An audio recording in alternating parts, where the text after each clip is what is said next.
Njengamanje sinomnumzane uLucky Mhlungu oyimember yeAbaqulusi Writers Association, and the t-shirt that is wearing is the association's t-shirt. It's written promoting reading and writing.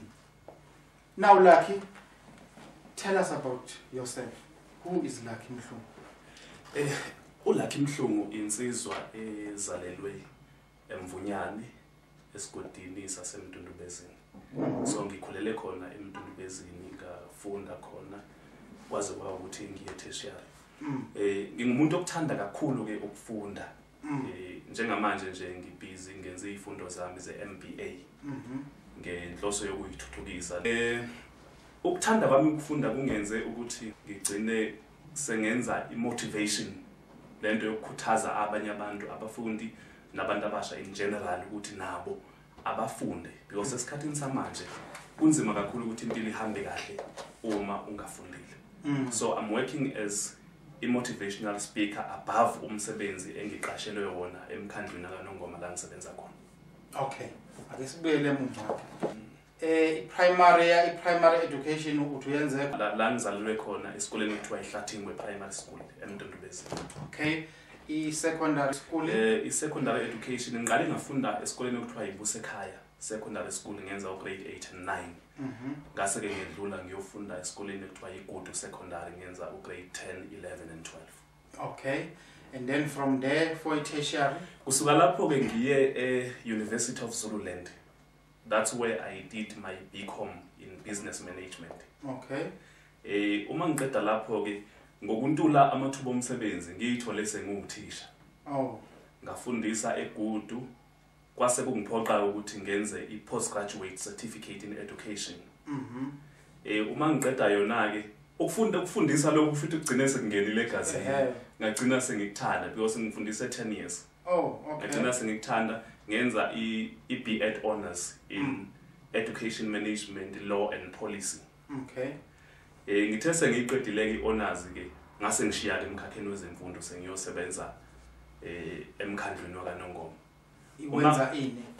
Emkhandlwini kaNongoma ngisebenza e-office lika manager kamasipala. Oh, so okay. U-coordinator nje izinto nokwenza i-office lakhe lihleleke. Oh, yes. Okay. So uma sengifika lapho ke ngibuka izinto eziningi ezenziwayo in local government nakwi private sector, ngakufeel ukuthi I need to beef up in knowledge yami.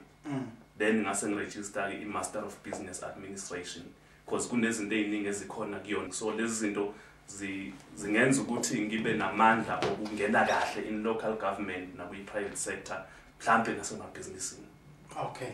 Yes. Hayi ke ake singene lapha ke kwezokubhala nawo. Uyilungu leBaqulusi Writers Association. Yes. Asikhulume ngemisebenzi yakho osuyibhalile. Okokuqala ngifisa ukusho ukuthi indaba yami yokubhala kahle kahle ngiqale eGudu mangifika ngizofundisa. Ngaqala ngenza lento yokuthi izingane mayithandaza ekseni kwi morning assembly. I would always go there and give a moral lesson. Okay. Ngayiphindelela lento kwaba ukuthi ke nomphathi wami engangisebenza naye wakubona ukuthi lento yakhona ngiyenza kahle. Naseklasini mangifundisa uthola ukuthi angiphumi ngingashiyanga umlayezo othile ovuselela umuntu ukuthi akukhuthalele ukufunda kwakhe nempilo yakhe. Yes, ngaphezulu kokufundisa because bengifundisa mathematics, kodwa nje bengibuye ngikufake lokho ukuthi umuntu akaphila impilo ene direction. Ungabi ukuthi uphila impilo enhlaka nje. So uma ngilokhu ngenza ngikhuthaza abantu kwi morning assembly abafundi, sagcina sihlangana senza into ekuthiwa i-matric forum. Ngangihlangana nabafundi baka grade 12 sixoxe nje ama topics ahlukene. Sagcina sesibhala phansi lokho esixoxayo kwaphuma ibhukwana elincane. Ngayibona lento ukuthi akuyabhaleka.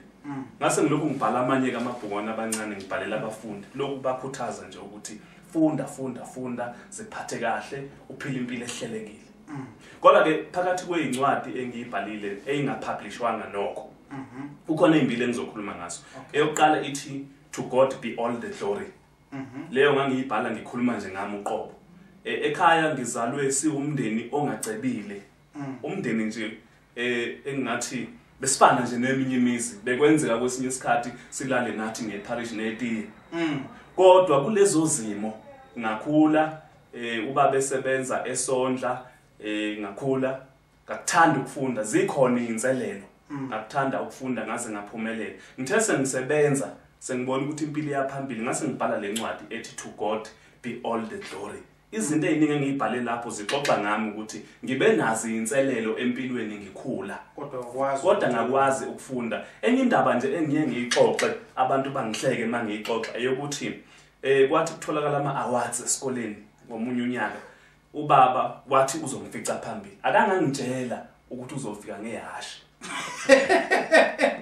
kuphi enyuvesi high school ngenza I think it was grade 11 akangasho ukuthi uzofika ngehashi umfoka Mhlungu wasefika ngehashi lakhe wayevele hamba ngehashi ubaba nobaba omkhulu bobabili bebehamba kanje nje ngamahashi transport yabo nje bekuyileyo so wafika ngehashi lakhe uma efika esikoleni alikhumule nje kahle ihlalo zakhe alidedele lidle ekoleni and bangihleka bonke abafundi mase uqediwe ke umcimbi kwafanele ukuthi ngihubhele lihashi lika baba ngilibophele phela ukuze akwazi ukugibela abuyele ekhaya ngixoxa kanjalo ke le ndaba yami ngahlekwa mhlambe inyanga yonke kuthiwa hayi ke waba indaba baba wakhe efika ngehashi kodwa kuthe sengisetertiary sengifunda khona lento le to NSFAS kwakumele ngiapplyele yona ngafonela ekhaya ukuthi baba bafuna into eshoyo ukuthi wena usebenzi wathi baba itholakala ngathi mina bathi yana enkantolo nje ufike usho ukuthi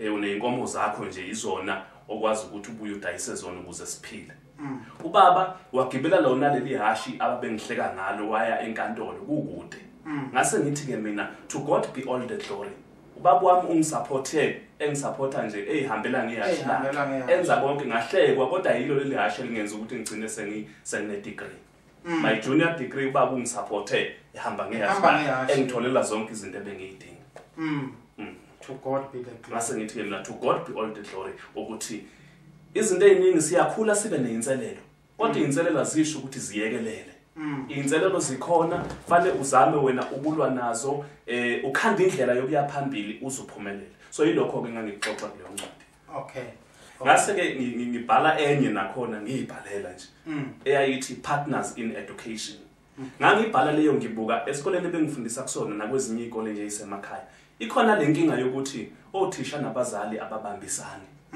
yabona ukuthi yomkhulu abiza umhlangano ethi abazali beze kuzoxoxa ngempumela yabafundi kufika abathathu tothabisi kodwa kwezinye izikole uyobona umzali ezihlupha aye nje ayobuka ingane yakhe idlala ngoba uconsent ngemfundo ngase ngibhala leyo ncwadi ukuthi thina uthisha nomzali nomfundi fanele basebenze as equal partners ukuze imfundo yabafundi iye phambili njengamanje kukhona incwadi engiyibhalile okuyiyona engizolungiselela ukuyipublish awusitshele kabanzi ngayo ngiyibhalile le ncwadi sengiyiqedile angiqale ngokuthi ngenkathi sengenza lento ye motivation ngiyenza emsakazweni iNongoma FM I've got a slot every Friday morning okay empeleni it was Monday Tuesday and Friday so ngenxa yokuxinwa ke umsebenzi ngase ngithi mina ngicela ukuza Friday kuphela so ngiyakhona ngikhuthaza abantu ngase ngilauncha into ekuthiwa icampaign kahle kahle okuthiwa ivisionary walk it is directed to